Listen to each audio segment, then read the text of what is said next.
하나님의 말씀 누가복음 6장 37절부터 49절입니다. 제가 봉독하겠습니다. 비판하지 말라 그리하면 너희가 비판을 받지 않을 것이요 정죄하지 말라 그리하면 너희가 정죄를 받지 않을 것이요 용서하라 그리하면 너희가 용서를 받을 것이요 주라 그리하면 너희에게 줄 것이니 곧 후히 되어 누르고 흔들어 넘치도록 하여 너희에게 안겨주리라. 너희가 헤아리는 그 헤아림으로 너희도 헤아림을 도로 받을 것이니라. 또 비유로 말씀하시되 맹인이 맹인을 인도할 수 있느냐? 둘이 다 구덩이에 빠지지 아니하겠느냐? 제자가 그 선생보다 높지 못하나 무릇 온전하게 된 자는 그 선생과 같으리라.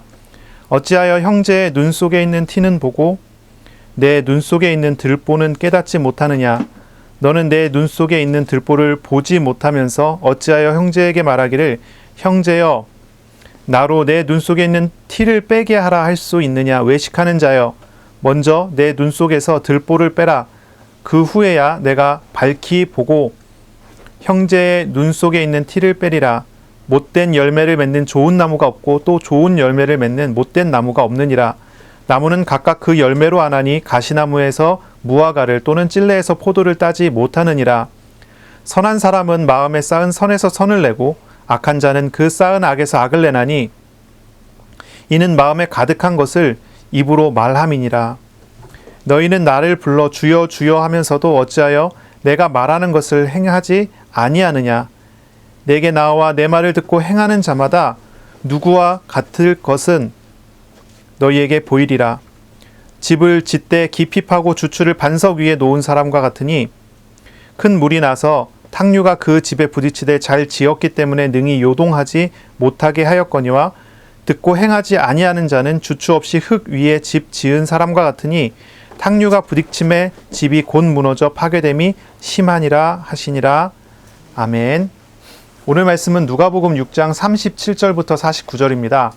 제자의 길, 예수님을 닮아가는 제자라는 제목으로 우리가 함께 말씀을 나누겠습니다. 지난 한 주 동안 이웃을 사랑하라는 말씀을 우리가 묵상하면서 지내셨을 겁니다. 이웃을 사랑하고 원수를 사랑할 만큼 하나님의 큰 사랑이 우리 안에 있었나요? 어땠나요?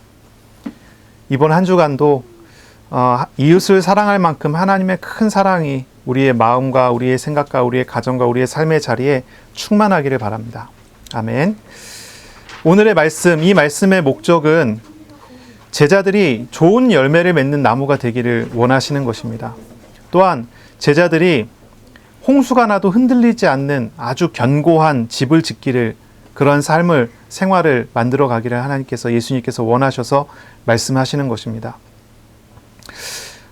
좋은 열매를 맺는 것과 그리고 흔들리지 않는 견고한 집을 짓게 되는 것은 단순히 우리가 행동의 변화를 일으킨다고 해서 되는 것이 아니죠. 우리가 말씀을 듣고 말씀대로 살기 위한 어떤 그런 행동의 변화가 일어난다고 해서 우리가 견고한 집이 된다든지 이렇게 되는 게 아니죠. 이런 사람이 될 수 있는 것은 단순한 행동의 변화가 아니라 아주 근본적인 변화가 있어야 돼요. 이 근본적인 변화는 제자가 선생이신 우리 예수님을 닮아가는 것입니다. 마음과 생각과 전 인격이 예수님을 닮아가며 예수님 안에서, 예수님의 말씀 안에서 살아가게 될 때 이 근본적인 모든 변화가 일어나게 되는 거예요. 좋은 열매를 맺게 되고 아주 든든히 세워지는 그런 사람이 될 수가 있죠. 37절, 38절의 말씀을 이렇게 우리가 보시면은 지난주의 말씀에 이어지지만 또한 오늘의 말씀으로도 이어지는 그런 본문의 말씀이에요. 여기서는 네 가지를 얘기합니다. 비판하지 말라고 얘기하고 정죄하지 말라고 얘기합니다. 용서하라고 이야기하고 또 주라고 이야기합니다. 하지 말아야 될 것이 두 가지고 해야 될 것이 두 가지입니다. 어떻게 비판하지 않을 것인가, 어떻게 정죄하지 않을 것인가, 또 우리가 어떻게 용서하고 어떻게 우리가 줄 수 있는 것인가 하는 그 생각을 우리는 해봐야 되는 거죠. 원수를 사랑하는 사람, 그 사람 비판하지 않고 정죄하지 않는 사람이어야 될 것이고요. 원수를 사랑하는 사람은 용서하는 사람이면서 또한 주는 사람이어야 될 거예요. 이게 지난주의 말씀에 대한 실천사항이라고 한다면 또 이번 주 말씀하고 연결지어서 우리가 생각했을 때 좋은 열매를 맺는 나무가 어떻게 되는지, 비판하지 않고 정죄하지 않고 용서하고 줄 수 있는 사람이 어떻게 될 수 있는지에 대한 말씀이 오늘 본문에 이어지는 말씀이기도 합니다. 우리는 무엇을 판단하고 무엇을 생각할 때도 항상 우리는 우리의 것을 가지고 판단하고 생각하기 마련이지요. 근데 이제 제자들은 나의 것을 가지고 생각하고 판단하는 것에서 이제 우리 예수님의 것을 가지고 생각하고 판단하는 그러한 판단으로 옮겨가야 된다고 말씀하시는 거예요. 하나님의 주권을 믿고 하나님의 선하신 뜻을 믿고 하나님의 판단을 배울 수 있어야 된다는 그런 말씀이지요. 우리가 어떤 것을 판단하게 되는데 그 판단하는 기준은 대부분 그 사람이 살아왔었던 삶의 배움들이었을 거예요. 합리적인 생각, 합리적인 판단들이 많이 있겠죠. 근데 때로는 사람들이 비합리적으로 이렇게 판단하고 생각할 때도 많이 있어요. 그럴 때는 보통 이제 뭐 상처라든지 뭐 그런 것에 영향을 받았을 경우 또 그렇게도 되죠. 우리의 판단의 기준은 합리적이든 비합리적이든 어쨌든 내가 원하는 대로라는 거예요. 하지만 이제 예수님의 제자가 된 사람들, 하나님의 백성이 된 사람들은 이제 그러한 기준을 가지고 판단하고 생각하는 것이 아니라 바뀌어야 돼요. 하나님의 생각으로, 하나님의 마음으로 판단하고 생각할 수 있어야 돼요. 하나님께서는 공의로우시기 때문에 모든 죄와 불의에 대해서는 심판하시는 분이시지만 또한 하나님은 사랑이셔서 택한 자를 위해서 모든 죄와 불의를 한 몸에 짊어지시고 대속하시는 분이시지요. 이 하나님께서 어느 때는 심판하시고 어느 때는 덮어주시기도 해요. 그 모든 것은 하나님의 마음에 달려있죠. 성도는 그 하나님의 마음에 민감해져야 되는 거예요. 하나님의 마음을 따라서 생각할 수 있어야 되는 거예요. 예수님께서는 말씀하셨어요. 비판하지 말라. 왜요? 비판받을 것이다. 정죄하지 마라. 왜냐하면 정죄받을 것이기 때문이죠. 용서하라고 합니다. 이제 아폴로레인이라는 이 단어인데요. 용서하다는 말은 자유를 주다는 말이에요. 자유를 줘라. 얽매지 말라. 자유를 줘라. 이런 말이에요. 그러면 용서받을 것이다. 그리고 주라. 그리하면 너희에게 주리라 한데 어느 정도냐면 넘치도록 주시리라 라는 거예요. 하나님께서 주신다. 그리고 헤아리는 그 헤아림으로 도로 받을 것이다. 그렇게 말씀하셨어요. 하나님 앞에서 하나님의 마음으로 보라는 거죠. 하나님의 백성 되고 제자 된 우리들은 비판하는 것이 옳지 않습니다. 이제는요. 왜냐하면 하나님께서 나를 비판하시지 않았는데 내가 비판하면요. 하나님께서 나를 비판하시지 않은 그것이 의미가 없어집니다. 말이 조금 어려울 수 있어요. 비판하는 사람, 정죄하는 사람은 자신이 정죄받지 않고 비판받지 않는 하나님의 은혜를 무시하는 것입니다. 그러니 비판하지 말고 정죄하지 말아야 합니다. 하나님 우리를 용서하셨으니까 우리가 용서해야 돼요. 하나님 우리에게 넘치도록 주시기 때문에 우리가 줄 수 있어야 됩니다. 그런데 우리가 용서하지 않고 주지 않으면 우리는 용서받지 못한 사람처럼 살 것이고 받지 못한 사람처럼 살 거예요. 그렇기 때문에 우리가 이 부분을 생각하고 바꿔야 되는 것이죠. 우리는 은혜를 입은 사람답게 살아야 합니다. 은혜를 입은 사람답게 살아야 돼요. 41절 42절에 보면요. 어찌하여 형제의 눈 속에 있는 티는 보고 내 눈 속에 있는 들보는 깨닫지 못하느냐 그랬어요. 티는 우리가 잘 알지만 먼지 같은 거잖아요. 먼지. 티 그러면 먼지죠. 들보는 무엇입니까? 건물의 기둥이에요. 건물을 세웠어요. 지붕을 얹었어요. 그 지붕을 지탱하는 기둥을 세워요.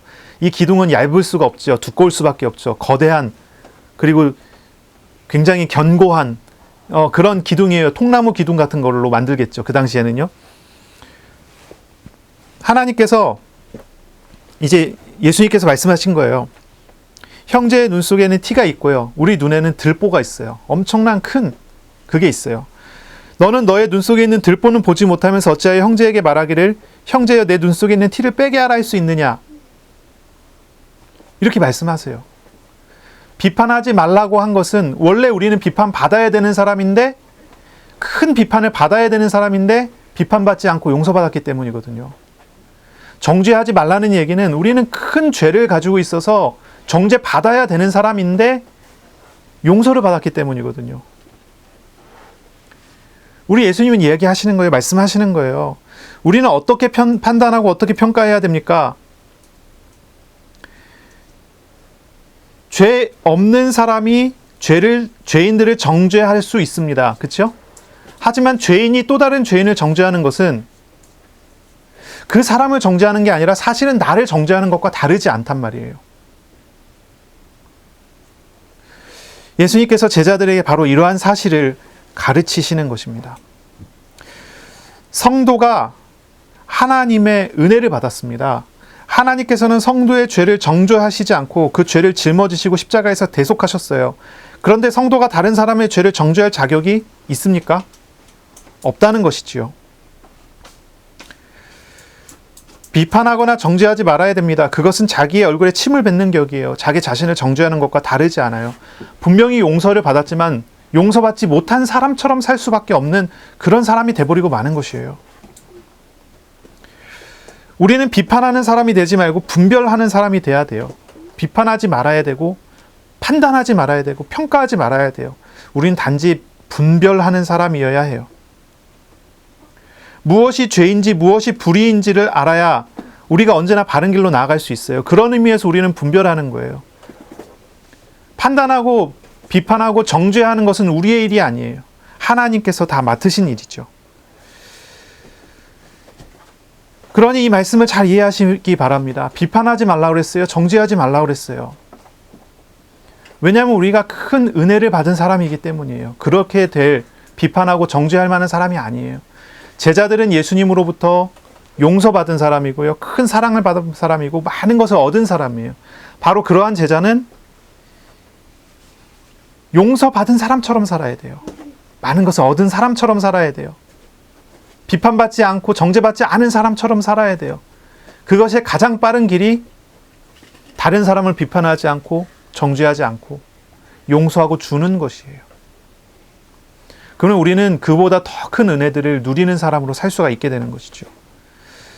그래서 가만히 생각해 보시면 그렇지 않습니까? 다른 사람을 늘 비판하는 사람은요, 이미 그 자신 마음에 용서가 없어요. 하나님의 용서도 전혀 누리지 못하는 사람이 돼 있어요. 그러니 우리 예수님께서는 제자들에게 바로 그러한 내용들을 말씀하시면서 큰 은혜 받은 사람의 삶이 어떤 것인지를 이야기하는 거예요. 큰 은혜를 받은 사람의 삶이 무엇인지를 이야기하는 거예요. 39절부터 40절을 보시면요.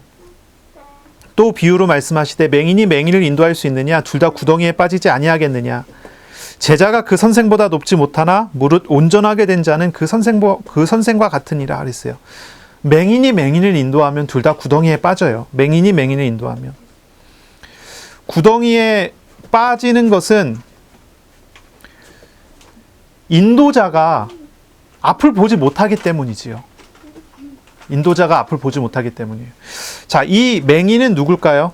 이 맹인은 누굴까요? 우리가 딱 생각해 보세요. 어떤 사람이 맹인일까요? 우리가 단편적으로 생각했을 땐 바리새인이라고 딱 떠오르지 않습니까? 이 본문에 생각했을 때 바리새인, 맹인이 맹인을 인도하면 바리새인이라고 딱 떠오르잖아요. 바리새인이 사람들을 끌고 가서 구덩이에 빠뜨려요. 바리새인이 복음이 아니라 바른 걸 보지 못하고 사람들을 끌고 가서 구덩이에 빠뜨려요. 오늘날로 생각하면 누구라고 생각될 수 있겠어요? 여기서 이 맹인은 하나님을 인격적으로 알지 못하고 하나님의 마음도 모르고 무리를 이끌고 있는 사람들이에요. 특히나 교회 안에 리더들, 목사나 믿음이 없는 목사나 믿음이 없는 신학 교수나 믿음이 없는 교회 리더들이에요. 일반 성도이든 목회자든 상관없어요. 누군가를 이끌어가고 있는 사람들, 특히 아이들을 이끄는 많은 크리스찬 부모들에 대한 말씀이기도 해요. 우리 주님의 말씀은 그래요. 제자들에게 하시는 말씀은 그래요. 너희가 눈을 멀었느냐 눈을 떴느냐 이걸 물어보는 거예요. 눈을 떠야 돼요. 성도는 눈을 떠야 됩니다. 부모들은 눈을 떠야 돼요. 목회와 지도자들은 눈을 떠야 됩니다. 눈을 감고 가게 되면 이런 맹인이 돼버리면요, 위선적인 사람이 되고요, 악한 열매를 맺는 나무가 되고요, 모래 위에 집을 짓는 그런 사람이 돼버리고 말아요. 그래서 다 무너뜨리고 맙니다. 평지설교, 이 설교를 듣고 있던 제자들이 이 말씀을 들으면서 바리새인을 생각했어요. 아, 저들이 맞아. 저들이 그런 사람이야. 저들은 비판하고 정죄하는데도 능숙하고 용서하지 않는 사람들이고, 남에게 기부를 하기는 하지만 남이 보지 않는 데서는 기부를 하지 않는 인색한 사람들이라고요. 이 사람들이 맹인이 맞다. 제자들이 그렇게 생각했어요. 하지만 예수님의 말씀은 그게 아니에요. 그 바리새인에게 보여지는 그런 부분들은 티에 불과하고요. 정말 정작 중요한 건 제자들의 눈에 있는 들보예요. 그렇게 얘기를 하세요. 물론 과장법이 있어요. 그 바리새인들의 죄나 제자들의 죄나 사실 다르지 않아요. 그런데 예수님께서는 과장법을 사용해서 이야기하세요. 바리새인들의 죄, 다른 사람의 죄는 티에 불과하지만 너희들의 죄는 들보나 다름없다는 거예요. 다른 사람의 죄는 쉽게 보고 쉽게 제거할 수 있을 거라 생각하겠지만 자기 자신이 가지고 있는 죄와 자기 자신이 가지고 있는 걸림돌 같은 거는요, 아주 견고하게 지붕을 받치고 있어서 빼내기가 쉽지 않단 말이죠. 예수님은 말씀하시는 거예요. 맹인은 다른 사람이 아니에요. 바로 제자인 사람들, 우리 자신에 대한 이야기예요. 눈에 들보가 있어서 바로 보지 못하는 맹인이라는 거예요. 그런데 다른 사람의 눈에 티를 보고 이야기하는 거예요. 그건 어리석은 일이라는 거예요. 메시지가 계속 이어져요. 비판하지 말라 그랬어요. 왜 비판하지 말아야 됩니까? 사실은 저 사람에게 있는 것은 티에 불과하고요. 내 눈에 있는 것은 들보기 때문이에요. 정죄하지 말라고 얘기했어요. 그것도 마찬가지죠. 저 사람에게 있는 건 티고 나에게 있는 건 들보예요. 실제로 앞을 보지 못하고 있는 맹인이란 말이에요. 그러니 우리가 바르게 알아야 돼요. 하지만 우리 예수님께서는요, 맹인 같은 성도들과 제자들에게 참된 선생이 되어 주십니다. 40절에 제자가 그 선생보다 높지 못하나 무릇 온전하게 된 자는 그 선생과 같으니라 그랬어요. 보통 이제 유대인 랍비들은요, 제자들을 가르칠 때 제자들에게 스승인 자기 자신을 넘어서라고 가르쳐요. 하지만 우리 예수님께서는 그렇게 가르치지 않습니다. 예수님께서는 제자들에게 온전하게 된 자는 그 선생과 같을 것이라고만 말씀하세요. 왜냐하면 예수님은 일반 선생과 랍비와 다르신 분이기 때문이죠. 일반 선생과 랍비는 그 부족함을 가지고 있는 사람들이기 때문에 그것을 넘어서기를 요구하지만 우리 예수님은 그렇지 않아요. 우리 예수님은 온전하신 분이죠. 이 세상의 어떤 스승보다도 위대하시고 모든 인간들보다도 완전하신 참 하나님 그리스도이시기 때문에 우리 예수님께서는 제자들에게 요구하시기를 온전하게 되어 선생과 같은 자가 되라. 선생과 같은 인격과 성품과 선생과 같은 눈을 가져야 된다는 말을 하시는 거예요. 우리들과 우리 제자들의 가장 큰 목표는 무엇입니까? 어떤 사람은 얘기했어요. 교회 성도는 하나님의 사명을 가지고 살아야 되는데 그 하나님의 사명이 뭐냐면 최대한 많은 사람을 구원하는 거 아니겠느냐. 이렇게 얘기하는 사람이 있었어요. 맞는 말인가요? 한번 생각해 보세요. 성도의 목표가 뭘까요? 많은 열매를 맺는 걸까요? 많은 열매를 맺는 걸까요? 많은 기도 응답을 받아가는 것일까요? 아니면은 많은 사람들을 제자로 삼는 사역을 하는 걸까요? 우리의 인생의 목표가 무엇입니까? 하나님 나에게 주신 사명이 무엇입니까? 예수님께서는 제자들을 부르셔서 제자를 훈련시키면서 많은 열매를 맺게 하기 위해서 너희를 불렀다. 그렇죠? 어떻게 하면 많은 열매를 맺죠? 정말로 많은 영혼을 전도하기 위해서 불렀나요? 예수님이 부르신 첫 번째는요, 우리 잘 이해하셔야 돼요. 제자 부르시고 평지설교 하시면서 가르치신 내용이에요. 선생과 같아야 한다. 예수님 닮기예요. 예수님 닮기. 예수님을 닮아가는 것이 우리의 진짜 큰 목표여야 되고요. 정말 중요한 목표여야 돼요. 많은 열매를 맺는 것은 예수님 닮아가는 사람의 결과로 나타나는 거지, 많은 열매를 맺는 목표를 향해서 우리가 무언가를 해야 되는 것이 아니에요. 제자의 목표는 예수님을 닮는 것이어야 돼요. 예수님의 성품이 내 성품이 되도록 하는 거예요. 우리들은 예수님과 동행하는 삶을 살아가고 예수님 동행하는 훈련들을 날마다 해나가면서 불신앙의 마음과 생각을 내려놓고 주님의 마음과 생각을 배워나가는 훈련이 돼야 돼요. 물론 우리가 이제 천국에 가기까지 우리가 육신에 늘 매여 있기 때문에 온전하게 되기는 힘들어요. 하지만 우리의 매일매일이 우리의 지식과 감정과 우리의 의지가 나의 삶이 예수님 안에서 늘 새롭게 개혁되어 예수님 닮아가는 그런 삶으로 나아가야 돼요. 우리는 그것이 힘들지만 우리 주님께서 우리를 도우시며 그 일들을 해 나가실 거란 말이죠. 이것이 중요해요. 생각은 행동을 낳죠. 행동이 반복되면 습관이 되고요. 습관이 그 사람이 돼요. 그 사람의 인격이 돼요. 그래서 사람들은 바른 생각을 가지라고 합니다. 그래야지 바른 행동을 하죠. 행동을 교정하려면은 마음과 생각을 먼저 고치라고 말을 해요. 그렇죠? 그래서 습관된 것을 바꾸기 위해서는 마음 생각으로부터 시작돼야 된다고 얘기를 해요. 사람의 인격을 바꾸기 위해서도 마음 생각으로부터 시작해야 되는 거죠. 이게 당연한 거죠. 우리 예수님께서는 제자들을 불러서 제자를 훈련시키면서요. 제자의 행동 교정해줘야 되잖아요. 얼마나 제자들의 행동이 어설픕니까? 제자들의 습관, 잘못된 게 얼마나 많겠어요. 그것도 바꿔줘야 되잖아요. 베드로는 습관적으로 감정이 앞서요. 이걸 바꿔줘야 되잖아요. 어떻게 바꿉니까? 우리 예수님의 출발은, 예수님의 시작은 여기서부터예요. 너희가 선생과 같아져야 된다. 예수님과 같아져야 된다. 예수님은 자기 자신을 모델로 딱 드러내셨어요. 제자들은요, 이제 눈으로 보고 따라가면서 배우면서 흉내내면서 같이 가야 되는 거예요. 이것이 제자훈련의 핵심이죠. 제자훈련의 핵심이에요. 우리 뭐랄까요? 최근 현대 교회에서 가장 제자훈련을 가장 효과적이고 가장 잘하는, 그렇게 소문 나갔고 돼 있는 데가 한 군데 있는데, 이제 학교 중에 이제 미국의 플러라는 데가 있어요. 거기 특히 이제 성교학 쪽으로 가면은 그쪽에서 이제 그걸 그렇게 잘한대요.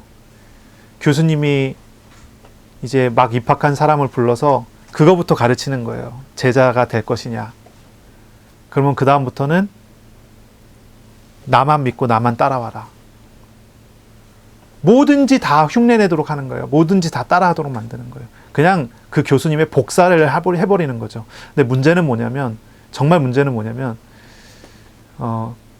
잘못된 스승의 것을 제자들이 그대로 베껴갖고 제자들이 잘못되는 경우. 그런 경우가 생기죠. 그래서 그런 것 때문에 문제가 돼갖고 요즘에 신사돈이 뭔지 해갖고 플러 쪽에서 문제가 되거든요.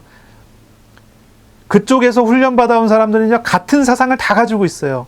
우리가 조금 이제 경계해야 되는 그런 부분들이 있어요. 신사도적인 어떤 그런 게 있는데, 제자 훈련, 그건 뭘까요? 제자들은 예수님 바라보면서 예수님 닮아가는 것, 그거 한 가지를 배워간 거예요. 다행히도 감사하게도 이 제자들은 잘못된 것을 배우지 않고요, 예수님을 닮아갔어요. 물론 계속 실패했지만 예수님을 닮아갔어요. 예수님을 의지하면서 살아갔어요. 예수님과 함께 살아갔어요. 그리고 증인이 됐죠. 많은 열매를 맺는 사람이 됐죠. 많은 열매는 사실 결과예요. 원인이 중요하죠. 내가 예수님을 닮느냐. 그래서 우리가 주의하게 생각해야 되고, 우리가 정말 고민하면서 생각해 봐야 되는 건 그거예요. 목사나 신학 교수나 아니면 일반 엄마, 아빠, 부모님, 성도들 같은 경우도 마찬가지예요. 내가, 그리고 지도자가 무엇을 배우도록 가르치느냐. 생각과 이론을 가르치면 사람들이 변할까요? 변하지 않습니다. 백날 가르쳐도 변하지 않아요. 아무리 설교를 잘해도, 아무리 설교가 은혜롭고, 아무리 설교가 감동이 돼도 사람 변하지 않습니다. 제가요, 강단에서요, 날마다 정말로 은혜되고 감동되고 눈물 쪽 빼는 그런 설교를 한다 해도, 제가 그런 능력이 없지만 한다고 해도 그 자리에 앉아있을 때는 감동이 되지만 그 사람 절대 변하지 않습니다. 그걸로 되는 게 아니죠. 말로 이론으로 되지 않아요. 그러면 삶으로 먼저 살아가면 변할까요? 앞에서 목사가 삶으로 먼저 헌신되어지는 모습을 보여주면 성도가 그걸 보고 똑같이 따라서 배우면서 그게 변할 수 있을까요? 그것도 안 돼요. 우리의 죄된 심령, 우리 죄된 영혼과 상처 입은 마음은 그것으로 치유되고 변화되는 게 아니에요. 오직 한 가지, 우리 주 예수 그리스도, 주님이 우리에게 오셔서 우리의 마음을 만져주시고 우리의 생각을 만져주시고 우리와 함께 하실 때 되는 거예요. 그래서 강단에 서는 사람은 언제나 예수 그리스도 우리에게 오시는 예수님을 선포하고 예수님을 따라가야 돼요. 목사가 예수님을 따라가지 않으면 성도가 어떻게 예수님 따라가겠어요? 부모님도 마찬가지죠. 부모 되시는 분들은 자녀들을 가르치면서 이렇게 해라 저렇게 해라 백날 얘기해도 안 돼요. 그러면 본을 먼저 보이면 될까요? 그래도 안 돼요. 그러나 그 부모가 예수님과 함께 살아가고 자기 자신을 예수님께 맡기고 주님과 동행하는 삶을 살면 자녀들이 그것을 배우게 돼요. 그게 훨씬 중요하죠. 그게 정말 핵심이죠. 예수님께서는 바로 이 부분을 이야기를 하시는 거예요. 이걸 이야기하는 거예요. 예. 아무리 윤리책과 도덕책을 많이 읽어줘도 안 돼요. 좋은 글과 아름다운 음악을 들어도 그것으로 되는 게 아니에요. 그것으로 되는 게 아닙니다. 진정으로 우리의 죄로 인해 상처받은 영혼을 바꿀 수 있는 것은 우리 주 예수 그리스도 한 분밖에 없어요. 바로 그분을 닮아가는 삶. 그래서 우리가 예수님을 어떻게 닮습니까? 이제 다시 돌아와야죠. 우리가 어떻게 예수님을 닮을까요? 어떻게 예수님 닮을 수 있을까요? 예수님 닮기 위해서는요, 먼저 내게 있는, 내 눈에 있는 들보부터 빼내야 돼요. 이게 우선이에요. 이렇게 말씀하시는 거예요. 내 눈에 있는 들보부터 빼내야 돼요. 예수님 닮아가려면요, 비판하는 눈, 정죄하는 눈에서 이제 바뀌어져야죠. 비판하지 않고 정죄하지 않고 들보를 빼내는 그것부터 시작입니다. 주님을 닮아가기 위해서는, 사도로 보내심을 받기 위해서는 가장 먼저 자기 자신을 먼저 볼 수 있어야 돼요. 내가 어떤 존재인가? 내가 어떤 사람인가? 내가 죄인 됐구나. 내가 정말 연약한 존재구나. 하나님께서 나를 짊어지셨구나. 이것을 우리가 볼 줄 알아야 되죠. 나의 눈에 있는 들보를 아시고도 비판하거나 정죄하지 않고 빼내어 대신 짊어지시는 우리 예수님을 보아야 해요. 나의 들보를 보고 나를 짊어지시는 예수님을 보는 거예요. 이것에서부터 시작이에요.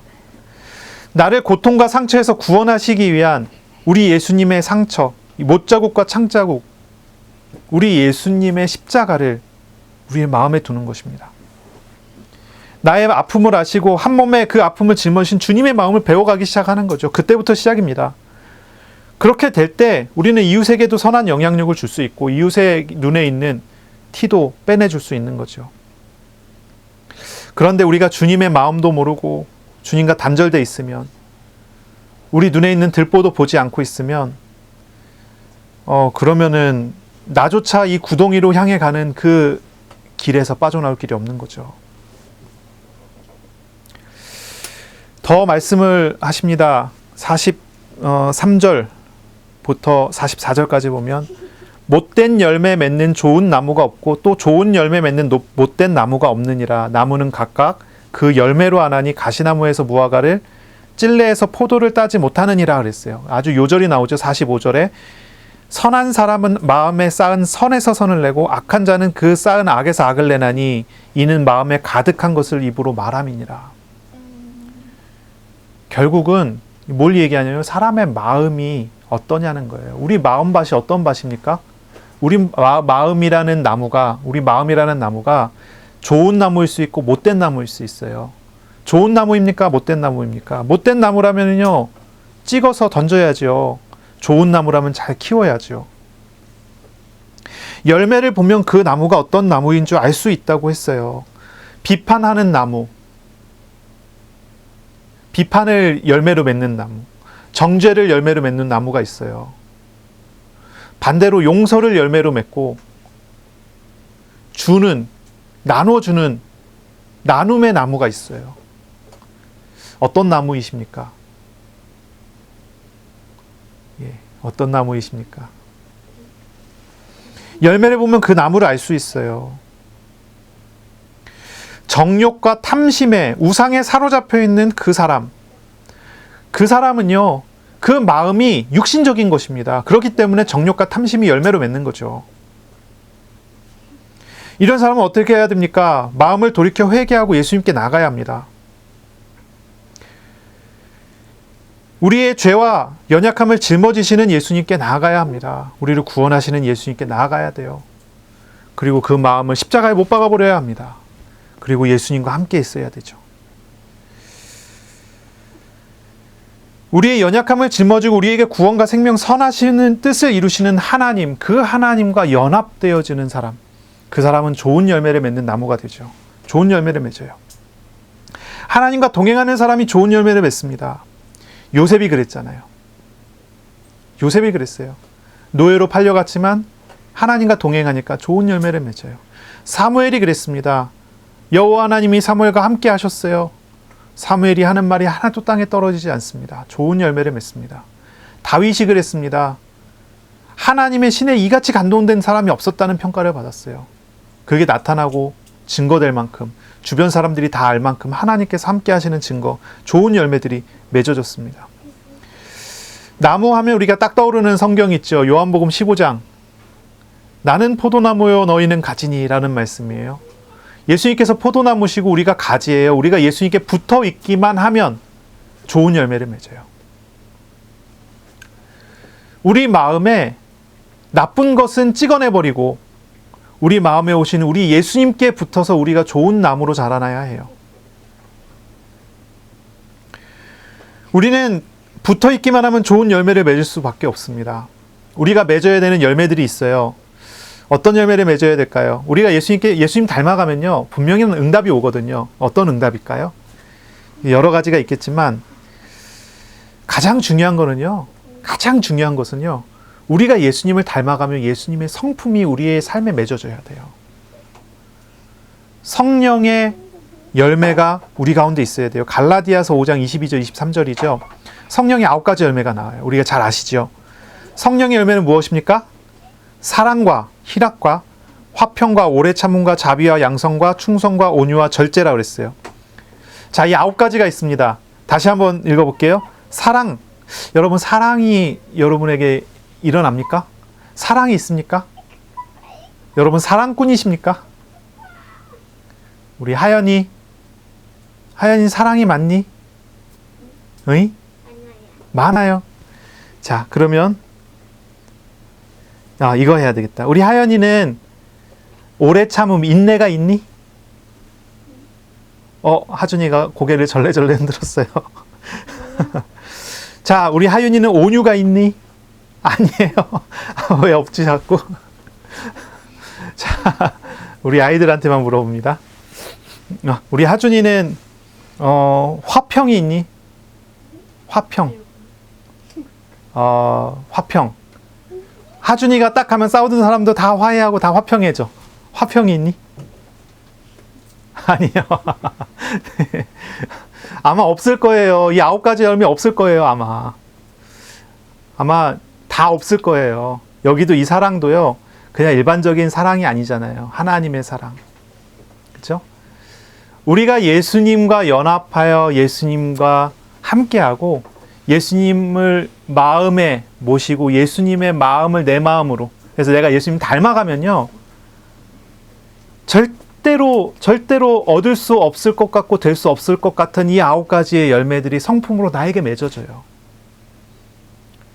이 열매를 보면 그 사람이 예수님 닮아가는 사람이구나, 아니나 알 수 있어요. 그렇죠? 인내. 여러분, 인내할 수 있습니까? 기다릴 수 있습니까? 기다리기 어려워요. 그런데 주님과 함께하고 있을 때는요, 기다림이 쉬워요. 사랑이 잘 안 될 수 있어요. 여기서 말하는 사랑은 그냥 사랑이 아니라 그랬죠. 아가페 사랑이거든요. 헤세드라고 하는 그런 사랑이거든요. 조건 없는 사랑. 그 사랑이 잘 안 돼요. 그런데 주님과 함께 살아가면 그 사랑이 우리에게서 풍겨나와요. 우리는 평생 예수님 닮아가야 될 거예요. 예수님 성품을 닮아가야 될 거예요. 그것이 우리에게 있어서 맺어져야 되는 그러한 어떤 열매가 되는 거죠. 우리가 몇 가지 질문을 하지만 이런 거예요. 좋은 나무이십니까? 한번 대답을 한번 해주세요. 좋은 나무이신가요? 나무인데 좋은 나무일까요? 나쁜 나무일까요? 내 안에 예수께서 계시고 내가 예수님께 붙어있으면 좋은 나무예요. 그러면 그 사람은 좋은 열매, 이 성령의 9가지 열매 같은 성품에 맺어져요. 그러면 이 사람에게 또 그것뿐만이 아니지요. 하나님의 선하신 뜻대로 우리의 삶에 많은 선물과 열매들을 우리에게 맺어 주실 거예요. 육신적인 응답을 포함해서 모든 것이 하나님께서 우리에게 주시는 함께 하시는 증거로서의 열매들이 나타나기 시작하겠죠. 요셉을 보니까 요셉은 하나님과 함께 하니까 그렇죠? 칭찬을 받았어요. 하나님이 함께하는 사람이다. 그리고 요셉에게는요, 하나님께서 함께 하시는 증거가 늘 나타났어요. 형통한 일이 나타났죠. 농사를 져도 잘 되고 사람을 다뤄도 잘 되고 요셉은 건드리는 것마다 다 잘 됐어요. 그게 형통이죠. 증거가 나타났어요. 하나님이 함께하는 사람에게 오는 증거가 있어요. 또한 하나님께서 함께하는 사람으로서 생명의 열매, 구원의 열매, 전도의 열매를 맺어주시는 거죠. 우리가 예수님 닮으면 바로 이런 응답들을 받게 되는 거예요. 우리 어린이들 이것을 배워야 돼요. 내가 예수님 정말로 닮아가야 되겠다. 그럼 하나님은 우리에게 이런 열매를 맺어줘요. 우리의 성품이 세워지고 우리의 삶의 증거를 주시고 전도가 되어지는 그런 문을 하나님 우리에게 열어주시고 인도하실 거예요. 자, 어떻게 예수님 닮아갈 수 있나요? 다시 복습. 어떻게 예수님 닮아갈 수 있나요? 첫째, 자기 자신을 돌아보는 것부터, 내 눈에 들보부터 보는 거예요. 이 들보를 빼내어 주시는 예수님께로 나아가는 거죠. 두 번째, 바로 그 예수님께 붙어서 예수님을 알아가고 예수님을 배워가는 것입니다. 그 다음입니다. 세 번째, 어떻게 우리가 예수님을 닮아가면서 살 수 있습니까? 좀 떨어져 있지만 너희는 나를 46절부터 너희는 나를 불러 주여 주여 하면서도 어찌하여 내가 말하는 바를 행하지 아니하느냐 그랬어요. 주여 주여 하는 거, 말씀 듣고 행하지 않는다. 그러면서 말씀하시기를 말씀 듣고 행하는 자는 반석 위에 집을 지은 것 같아요. 말씀 듣고 행하지 않는 것은 흙 위에 집을 짓는 거예요. 홍수가 나면 반석 위에 집을 지은 것은 견고하여 무너지지 않지만 흙 위에 집을 지은 것은 무너져 버리죠. 팔레스타인 지역 자체가, 예수님 말씀하셨던 그 지역 자체가 땅이 돌이 많아서 잘 흔들리지 않아요. 그러다 보니까 사람들이 집을 질 때 대충 짓는다는 거예요. 근데 어떤 사람은 아주 그냥 견고한 반석 위에 집을 짓는 거죠. 평상시에는 아무도 몰라요. 하지만 언제 날이 됐을 때, 홍수가 일어날 때, 시험이 와버리면 알아요. 큰 시험을 만나보면 알아요. 예수님을 견고하게 믿고 예수님을 말씀을 반석으로 하여 예수님 닮아가는 사람은 흔들리지 않아요. 그런데 예수님 닮아가지 않고 다른 것 위에 집을 지어놓은 사람들은 흔들려서 무너져 버려요. 시험이 와보면 안다는 거죠. 여기에 이제 주여 주여 하는 사람이 나오거든요. 주여 주여 하는 사람 어떤 사람일까요? 누가복음은요, 주님이라는 단어를요, 그냥 아무데나 쓰지 않았어요. 아무한테나 쓰지 않았어요. 원래 이제 주님이라는 말은 집에 사는 종이 자기 집 주인한테도 주여라고 쓰고, 일반 병사를 부리는 장군한테도 주님이라고 쓰고, 집안에서는 또 자식이 부모님한테도 주님이라고 쓰고, 아내가 남편에게도 주님이라고 쓴단 말이에요. 그러니까 윗사람을 높이는 그런 말이에요. 그런 표현인데 누가복음에서만큼은 그 단어를 그렇게 안 써요. 꼭 어디에다만 쓰냐면 하나님을 부르는 용어로서 이것을 따로 띄어넣어서 써요. 그래서 주여라는 단어가 많이 나오지 않아요. 우리가 지금까지 읽은 6장까지 나오는 주여라는 단어는 딱 두 사람만 썼어요. 한 명은 베드로가 예수님을 주님이라 부른 거예요. 또 한 단어는 나병 환자가 예수님께 주님이라 부른 거예요. 당연히 바리새인은 예수님을 주님이라 부르지 않을 거예요. 바리새인은 예수님을 원수로 알고 있어요. 아무도 바리새인은 예수님을 주님이라 부르지 않아요. 그러면 예수님께서 이 말씀은 누구에게 향한 말씀일까요? 날더러 주여 주여 하는 자마다 이렇게 했는데요. 나보러 주여 주여 하면서도 이렇게 얘기했는데요. 이게 누구에 향한 말씀이냐면 이 말씀에 해당하는 사람들은 예수님을 따라 나섰던 무리들이에요. 예수님을 인격적으로 알지도 못하면서 자신의 유익을 위해서 예수님을 주님으로 고백하는 어떤 사람들. 예, 성경에 이 누가복음에 지금까지는 기록되지 않았어요. 그런데 그런 사람들이 있었다는 거예요. 그런 사람에 대한 지칭이죠. 예수님께서는 그 사람들에게 얘기하는 거예요. 날 보고 주님이라고 부르는 것이 중요한 것이 아니라 열매로 행동으로 나타날 진정한 변화가 있어야 된다고 얘기하는 거예요. 성령의 열매가 맺어질 만큼, 그리고 하나님이 함께 하신 어떤 증거가 나타날 만큼 영혼 구원이 일어날 만한 그런 열매가 일어날 만한 어떤 변화가 필요해요. 그게 필요해요. 우리 예수님께서는 이 사람들에게 얘기하는 거예요. 진정으로 예수 그리스도를 영접하고 자신의 주인을 바꾸지 않으면 안 된다는 거예요. 예수님의 제자는 어떤 사람입니까? 예수님을 닮아가는 사람이에요. 예수님의 말씀으로 집을 짓는 사람이에요.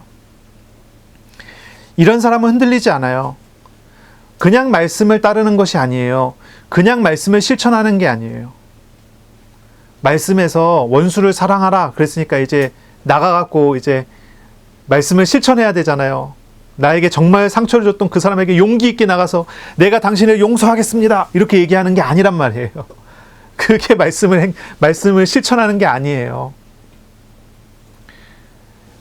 원수를 사랑하라는 말씀을 듣고 내 안에서부터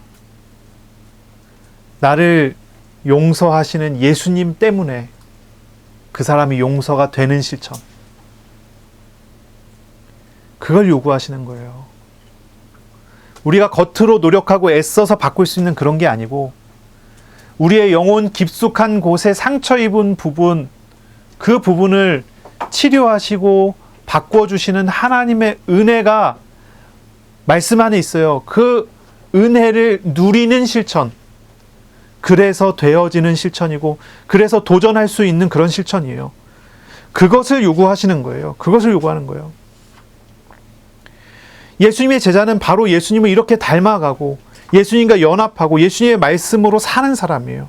예수님의 말씀이 자신의 삶이 되는 사람, 그 말씀으로 인해서 집을 짓는 그런 사람, 이런 사람이 흔들리지 않습니다. 시험이 닥쳐와도 상관이 없습니다. 하나님께서 말씀으로 그 사람을 지켜주시고요, 말씀하신 대로 그 사람과 동행하실 것이기 때문이지요. 하지만 예수님을 따르지 않아요. 말씀을 듣기는 하지만 자기 것으로 받아들이고 자기 것으로 세우는 사람들이 있어요. 그런 사람들은 시험이 왔을 때 쉽게 흔들려 버려요.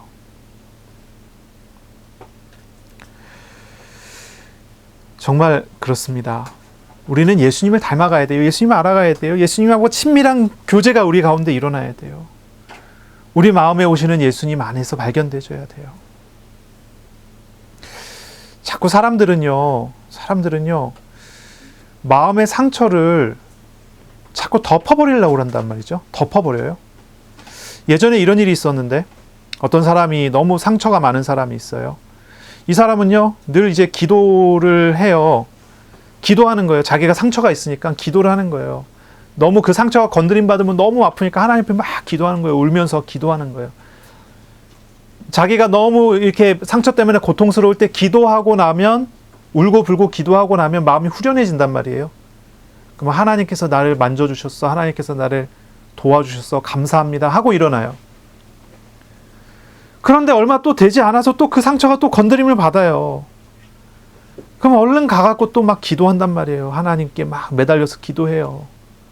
그럼 하나님의 위로를 또 받은 것 같아요. 하나님 감사합니다 하면서 또 일어나요. 이걸 반복하는 거예요. 반복을 하는 거예요. 계속. 그래서 제가 그랬어요. 그거는 아니다 그랬어요. 그건 아니다. 그렇게 한 거 아니죠. 상처가 있으면 상처를 그렇게 덮어내는 식으로 해결하려고 하면 안 된다고요. 어떻게 해야 됩니까? 이야기했어요. 상처 때문에 아프면 하나님 앞에 물어보라 그랬어요. 그리고 하나님 앞에서 그 상처 때문에 감사해 줘야 된다고 그랬어요. 상처 때문에 감사가 되면 더 이상 상처 때문에 울지 않아요. 다 상처 때문에 휘둘리지 않아요. 방식이 달라요. 상처 때문에 받은 스트레스를 풀어내고 상처는 그대로 두는 방식이 있어요. 이건 덮어놓는 거예요. 그 상처 자체를 주님 앞에 가지고 나가서 주님과 함께 상처가 감사가 되실 수 있어야 돼요. 그건 덮어놓는 게 아니에요. 그것 때문에 더 이상 문제되지 않게 되는 방식이에요. 제가 상처라는 표현을 썼지만 이거 우리의 죄성과 관련되어 있는 부분이에요. 내 마음에 죄된 부분이 막 올라와서 하나님을 대적할 수 있어요. 그럼 그때 우리가 무릎 꿇고 하나님 앞에 회개하면서 하나님 잘못했습니다 하고 덮어놓고 넘어가요. 내 안에 죄성은 그대로 두고 그럼 어떻게 됩니까? 반복해서 일어나는 거예요. 반복해서 그 문제가 일어나는 거예요. 나중에 이게 습관처럼 돼버리고요. 고착화돼 버리죠. 쉽게 바뀌어지지 않을 정도로. 근데 이런 방식은 사실 하나님의 방식이 아니죠. 우리 사실 신앙의 선배들이 이 부분에 대한 고민을 참 많이 했어요. 특히나 청교도들이 이런 고민을 많이 했거든요. 그래서 혹시 존 오웬이라고 하는 청교도의 책 중에 죄 죽이기라는 책이 있는데 죄와 은혜의 뭐 이런 책들이 있어요. 근데 그런 책들을 참고해 보시면 괜찮아요.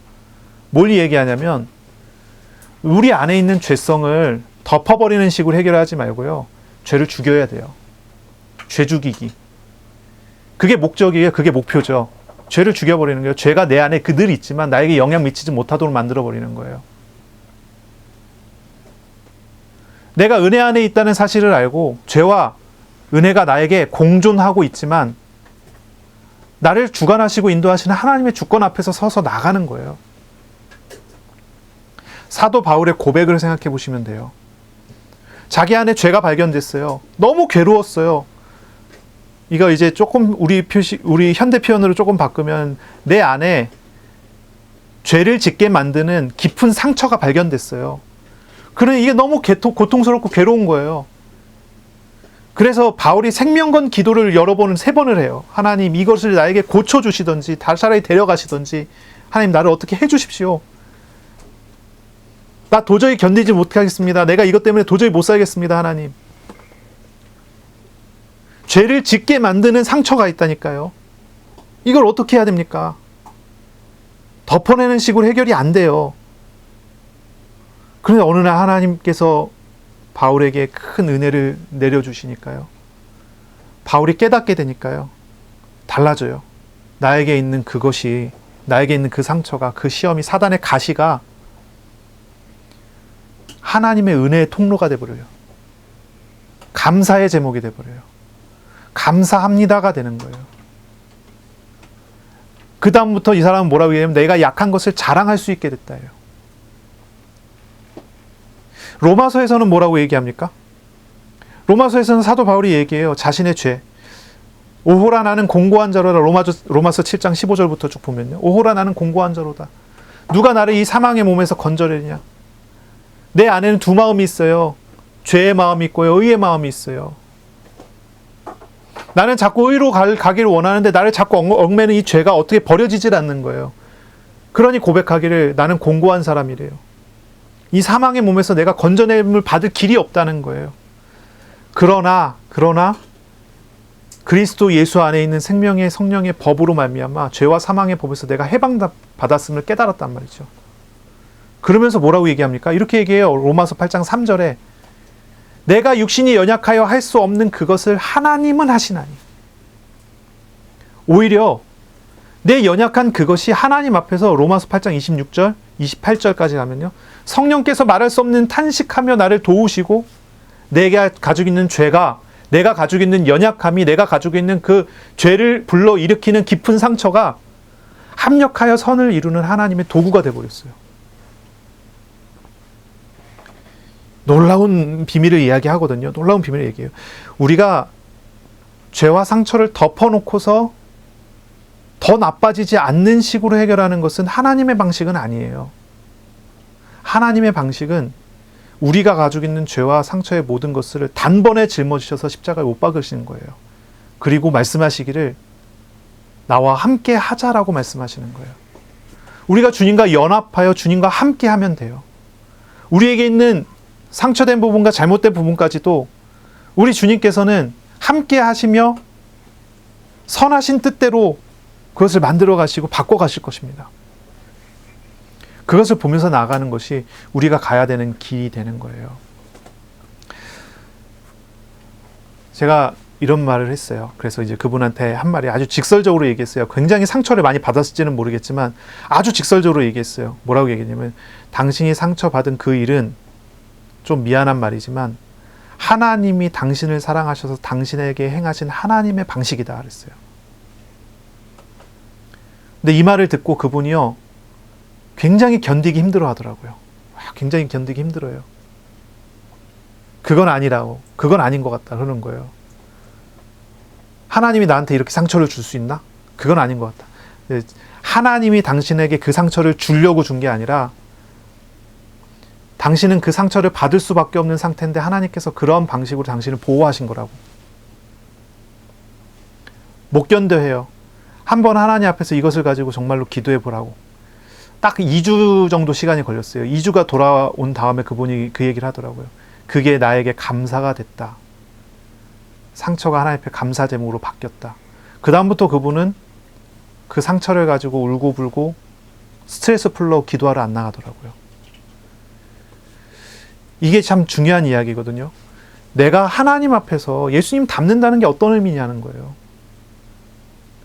나쁜 나무 찍어내야 돼요. 좋은 나무 대신 예수님께 우리가 붙어야 돼요. 제자는 예수님을 닮아가는 사람을 제자라고 불러요. 죄와 우상과 나쁜 것들을 찍어내는 그런 사람이 되셔야 돼요. 그리고 오직 우리 예수님 닮아가는 그런 사람 되셔야 돼요. 나 자신을 돌아보고 내게 있는 들보부터 캐내는 사람이 되셔야 돼요. 예수님께 달라붙고 예수님과 함께 매일매일을 살아가는 그런 복된 한 주간 되시기를 바랍니다. 기도하겠습니다. 하나님 아버지, 오늘도 우리에게 말씀해 주셨습니다. 예수님을 닮아가는 제자로서 이번 한 주간 발견되어지고 살아가지도록 은혜 내려 주옵소서. 우리 안에 있는 부족함, 연약함, 죄됨, 상처된 것들 주님 앞에 고백하여 내어놓고 오직 주님 안에서 주님과 함께하며 주님을 닮아감으로 하나님 주시는 참된 열매 맺어가는 그런 우리의 삶, 우리의 생활 되게 하여 주옵소서. 예수 그리스도의 이름으로 감사하며 기도하옵나이다.